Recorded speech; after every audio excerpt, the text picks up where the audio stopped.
सुरुचि सुभाष सरस अनुरागा, सुरुचि सुभाष सरस अनुरागा, सुरुचि सुभाष सरस अनुरागा। श्री गुरुपद नख मणि गण ज्योति, श्री गुरुपद नख मणि गण ज्योति, सुमिरत द्रव्य दर्द ही होती, सुमिरत दृष्टि होती, दलन मोह तम सोस प्रकाशु, दलन मोह व्रत शोक प्रकाशु, बड़े भाग उर आवहे जासु, बड़े भाग उर आवहे जासु। श्री गुरुपद नख मणि गण ज्योति, श्री गुरुपद नख मणि गण ज्योति, सुमिरत दिव्य दृष्टि ही होती, सुमिरत दिव्य दृष्टि ही होती। बोले सतगुरुदेव भगवान की जय हो। गुरुदेव की वंदना कर रहे हैं। अच्छा, गुरु जी की वंदना चलो ठीक है, मान लिया। फिर गुरु जी के चरणों की वंदना करने लगे, बंदों गुरुपद। अच्छा, चरणों के वंदना करने के बाद भी संतोष नहीं हुआ तो गुरु जी के चरणों की रज की वंदना कर रहे हैं, पद पदम परागा।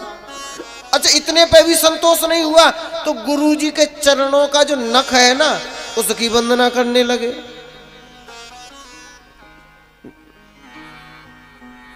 ये इतनी वंदना क्यों कर रहे हैं गुरु जी की? गुरु जी की बड़ी महिमा। कहते हैं, गुरु बिन भवनिध तरे न कोई, जो बिरंच शंकर सम होई। किस लिए है गुरु जी की महिमा?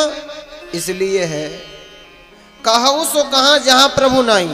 भगवान हर जगह हैं, हरि व्यापक सर्वत्र समाना। जब सब जगह हैं तो क्या हमारे अंदर नहीं होंगे भगवान? सब जगह होंगे तो हमारे अंदर भी होंगे।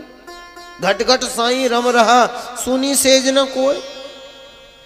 अंदर है भगवान, फिर भी हमें दिखाई नहीं दे रहे हैं। क्यों नहीं दिखाई दे रहे हैं? एक कारण है, नियरे है सूजत नहीं, नियरे है सूझत नहीं। अरे लानत ऐसी जिंद, तुलसिया संसार को भयो मोतिया बिंद। अच्छा, आंखों में मोतिया बिंद आ जाए तो फिर कुछ दिखाई देता है क्या? नहीं देगा। हमारी भी आंखों में मोतिया बिंद आ गया है। आप कहेंगे नहीं महाराज जी, तुम्हारी में आ गया होगा, हमारी तो भी ठीक बन नहीं है। अरे वो मानते हैं, लेकिन मोतिया बिंद आ गया है। कैसे आ गया? आप जानते हैं एक व्यक्ति को कितनी आंखें होती हैं? कितनी आंख होती है एक व्यक्ति को? कोई 2, कोई 3, कोई 4। असल में बात यह है कि व्यक्ति को 4 आंखें होती हैं। कितनी? 4 आंखें होती हैं। बोले हमें तो 2 ही दिखती हैं। अरे तो 2 दिखती हैं, लेकिन 2 आंखें वैसी हैं जो नहीं दिखती हैं पर देखती सब कुछ है। 2 आंखें बाहर की और 2 आंखें भीतर की। ये बाहर वाली आंखें हैं, इन्हें चरम चक्षु बोलते हैं, लेकिन जो अंदर वाली आंखें हैं उन्हें मरम चक्षु बोलते हैं। वो मरम को जानने वाली, मरम को देखने वाली। हाँ। उनका नाम क्या है? ज्ञान वैराग नयन और गारी। ज्ञान और वैराग्य की आंखें। आपने कहना मत सुनी होगी, लोग कहते हैं भले आदमी तेरे माथे की बूटी तो बूटी का ये क्यों फूट गई? इसका मतलब अंदर भी आंखें होती हैं। तो अंदर वाली आंखों पे मोतिया बिंद आ गया है, राग और द्वेष का मोतिया बिंद आ गया है, इसलिए दर्शन नहीं हो रहा है। अच्छा, मोतिया बिंद आ जाए तो ठीक कैसे होगा? आंखों में बीमारी आ जाए ठीक कैसे होगी? अंजन लगाइए, काजल। हाँ? पहले माताएं बच्चों को खूब रगड़ रगड़ के काजल मोटा मोटा लगाती थी। मैया है तो यशोदा कन्हैया को ऐसा रगड़ रगड़ के काजल लगाती थी। कन्हैया सवेरे जगते थे, रोने लगते थे, मैया मैं तो माखन लूंगा, मैया मैं तो माखन लूंगा। नहीं देती तो ऐसे करके रोने लगते, और जब यूं करके रोवे और आंसू बहेवे और काजल लगा मोटा मोटा तो पूरी आंखों पे गोल गोल काजल, जगन्नाथ भगवान की सी आंखें बन जाती थी। अंजन लगाते हैं, माताएं लगाती हैं बच्चों को काजल। हाँ लगाया करो, इसे कम लगाती हैं, दिखावटू ज्यादा लगाते हैं। बढ़िया वाला काजल कोई नहीं, सब रेडीमेड वाला लगाते हैं। अच्छा कौन सा काजल लगावें जिससे आंखें ठीक हो जावें? बाहर वाली आंखों के तो बहुतों काजल है, हिमालय वाला, पतंजलि वाला और लेकमी वाला, पता नहीं कौन कौन सा है। हाँ याद सब कुछ है लेकिन भीतर वाली आंखों के लिए कौन सा काजल है जिससे आंखें भीतर वाली ठीक हो जावें? उसके भी लिए काजल बताया है शास्त्रों ने। जानते हैं कौन सा काजल है अंदर वाली आंखों के लिए? गुरुपद रज मृद मंजुल अंजन, गुरुपद रज मृद मंजुल, गुरुपद रज मृद मंजुल अंजन, गुरुपद रज मृद मंजुल अंजन, नयन अमीय द्रग दोष विभुजन, नयन अमीय द्रग दोष विभुजन, गुरुपद रज मृद मंजुल अंजन, गुरुपद रज मृद मंजुल अंजन, नयन अमीय द्रग दोष विभुजन, नयन अमीय द्रग दोष विभुजन। कौन सा काजल बता रहे हैं? गुरुपद रज मृद मंजुल अंजन, गुरुजनों के चरणों की रज, उसका काजल बना के लगाओ, अंदर वाली आंखें भी ठीक हो जावेंगी। गुरुओं के चरणों की रज, रज कैसे कहते हैं? धूल से। अब ईमानदारी से बताओ, किसी की आंखों में धूल फेंक दी जाए, धूल मार दी जाए, आंखें खुलेंगी कि बंद होंगी? लोग कहते हैं भले आदमी तू तो हमारी आंखों में धूल झोंक रहा है। तो धूल तो आंखें बंद करती है। महाराज आप कह क्या रहे हो? गुरुओं के चरणों की रज से आंखें कैसे खुलेंगी? बोले हाँ खुल जाएंगी। माना? देखो धूल आंखों को बंद भी करती है और धूल आंखों को खोलने का काम भी करती है। कैसे? जैसे आप कल्पना करिए, लोहा है, लोहे को आप नदी में डाल दो तो क्या करेगा? डूब जाएगा। और उसी लोहे की कील बना करके आप किसी लकड़ी में ठोक दो, उसकी नाव बना दो तो क्या करेगा? अरे डूबने वालों को भी पार लगाने वाला बन जाएगा। लोहा वही है, कील वही है।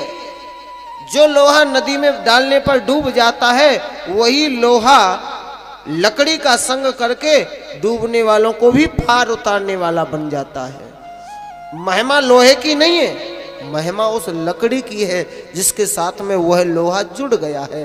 ठीक उसी प्रकार महिमा धूल की नहीं है, महिमा तो उन गुरु जी के श्री चरणों की है जिनसे यह धूल जुड़ गई है। और जब गुरु जी के चरणों से रज जुड़ करके आती है तो ये बंद आंखों भी खोलने वाली बन जाती है। बोले गुरुदेव भगवान की जय। हाँ महिमा गुरु जी के चरणों की है। कहते हैं शरीरम स्वरूपम सुतम व कलित्रम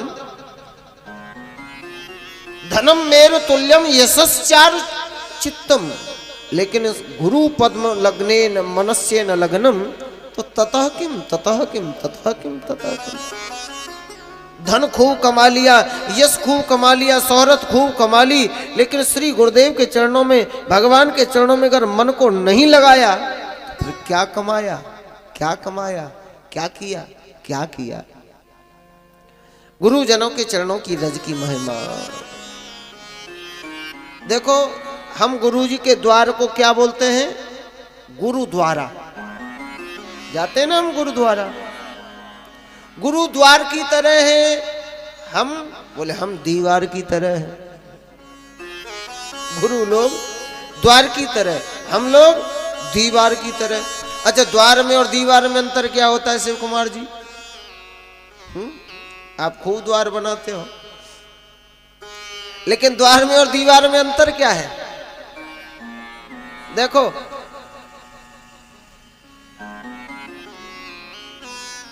द्वार में से कुछ हटा दिया है, 4 ईंटें हटा दी गई हैं, वो है द्वार बन गया है। और द्वार में ही 4 ईंटा लगा दो तो द्वार ही दीवार बन जाता है कि नहीं? जहां से कुछ हटा दो तो द्वार बन गया, और कुछ लगा दो दीवार बन गया। गुरु लोग द्वार की तरह, हम लोग दीवार की तरह। गुरु जी ने अपने अभिमान को, अपने मान को, अपने अहंकार को, अपने क्रोध को, उन्होंने अपना कुछ हटा दिया है, इसलिए वे द्वार की तरह हैं। लेकिन हम अभी अहंकार के घोड़े पे सवार हैं, अभी हमारे क्रोध का, अभी हमारा कुछ लगा हुआ है। आदमी जब गुस्सा आता तो क्या कहता, बोले तुमने हमें कुछ समझा ही नहीं, तुमने हमें कुछ समझा ही नहीं। ये कुछ है ना, यही दीवार बनाए हुए हैं हमें।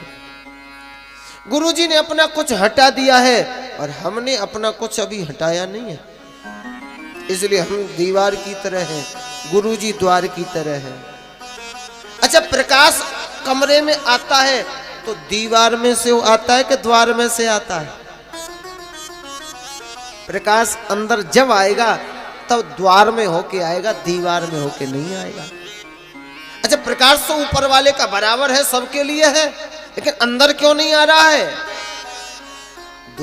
दीवार लगी हुई है, इसलिए नहीं आ रहा है। द्वार खोल दो अभी आ जाएगा।